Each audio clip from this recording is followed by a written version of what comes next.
കഥ കേൾക്കാം. ചെന്നായയും എലിയും. ഒരു ആൽമരത്തിന്റെ ചുവട്ടിൽ ഒരു കൂട്ടം എലികൾ സന്തോഷമായി വസിച്ചിരുന്നു. ഇഷ്ടം പോലെ ഭക്ഷണം. വിശാലമായ ആൽമരത്തണലിൽ അവയ്ക്ക് ഒന്നിനും ഒരു കുറവും ഉണ്ടായിരുന്നില്ല. സൂത്രശാലിയായ ഒരു ചെന്നായ ഒരിക്കൽ ആ വഴി കടന്നു പോകുവാൻ ഇടയായി. തലങ്ങും വിലങ്ങും ഓടുന്ന എലികളെ കണ്ട ചെന്നായ ചിന്തിച്ചു, എളുപ്പത്തിൽ പിടിക്കാവുന്ന ഇവയെ ശാപ്പിട്ടിട്ട് തന്നെ കാര്യം. തന്റെ കാലിന് പരിക്കേറ്റതുപോലെ ചെന്നായ മുടന്തി നടക്കുവാൻ തുടങ്ങി.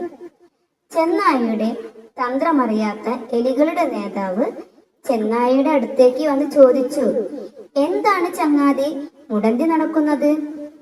ക്ഷീണിത സ്വരത്തിൽ ചെന്നായ പറഞ്ഞു, എന്റെ കാലിന് പരിക്ക് പറ്റി. ഭക്ഷണം തേടാൻ പറ്റുകയില്ല. എനിക്ക് ഭേദമാകുന്നതുവരെ ഭക്ഷണം തന്നു സഹായിച്ചാൽ ഞാൻ നന്ദിയുള്ളവനായിരിക്കും. എലികളുടെ നേതാവ് ആശ്വസിപ്പിച്ചു, എന്റെ സുഹൃത്തുക്കൾ എല്ലാ ദിവസവും നിനക്ക് ഭക്ഷണം എത്തിക്കും. അന്ന് മുതൽ എല്ലാ ദിവസവും ഒരു എലി വീതം ചെന്നായയ്ക്ക് ഭക്ഷണം എത്തിക്കാൻ തുടങ്ങി. ഭക്ഷണം കൊണ്ടുവരുന്ന എലിയെ സന്തോഷത്തോടെ എതിരേൽക്കുന്ന ചെന്നായ അതിനെയും ശാപ്പിട്ടു തുടങ്ങി. ഏതാനും ദിവസങ്ങൾക്കകം എലികളുടെ നേതാവ് ഒന്ന് മനസ്സിലാക്കി, ഭക്ഷണം കൊണ്ടുപോകുന്ന എലി മാളത്തിൽ തിരിച്ചെത്തുന്നില്ല. അടുത്ത ദിവസം ഭക്ഷണവുമായി പോകുന്ന എലിയെ നേതാവ് പിന്തുടർന്നു. അവിടെ കണ്ട കാഴ്ച അവനെ ഞെട്ടിച്ചു. പുഞ്ചിരിയോടെ എലിയെ എതിരേറ്റ ചെന്നായ ഭക്ഷണശേഷം അവനെയും അകത്താക്കി. മാളത്തിൽ തിരിച്ചെത്തിയ എലി തന്റെ കൂട്ടരെ വിളിച്ചു വരുത്തി പറഞ്ഞു, ചങ്ങാതിമാരെ, ആ കള്ളൻ ചെന്നായ നമ്മളെയെല്ലാം ചതിക്കുകയാണ്.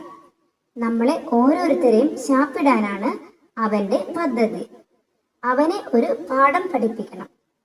അടുത്ത ദിവസം പതിവ് പോലെ ഒരു എലി ചെന്നായ്ക്കുള്ള ഭക്ഷണവുമായി പുറപ്പെട്ടു. എലികളുടെ കൂട്ടം അവനെ പിന്തുടർന്നു. പുഞ്ചിരിയോടെ എലിയെ സ്വാഗതം ചെയ്ത ചെന്നായ ഭക്ഷണം കഴിച്ചു. എലികളുടെ നേതാവ് കൂട്ടർക്ക് ഒരു സിഗ്നൽ നൽകി. എലികളുടെ കൂട്ടം ഒന്നിച്ച് ചെന്നായുടെ മേൽ ചാടി വീണ് അവനെ വകവരുത്തി. കൂട്ടുകാരെ, നമുക്ക് ഈ കഥയിൽ നിന്ന് മനസ്സിലാക്കാൻ കഴിയുന്ന ഗുണപാഠം എന്താണ്? അരുതാത്ത ചിന്തകൾ എപ്പോഴും ദോഷം മാത്രമേ വരുത്തുകയുള്ളൂ.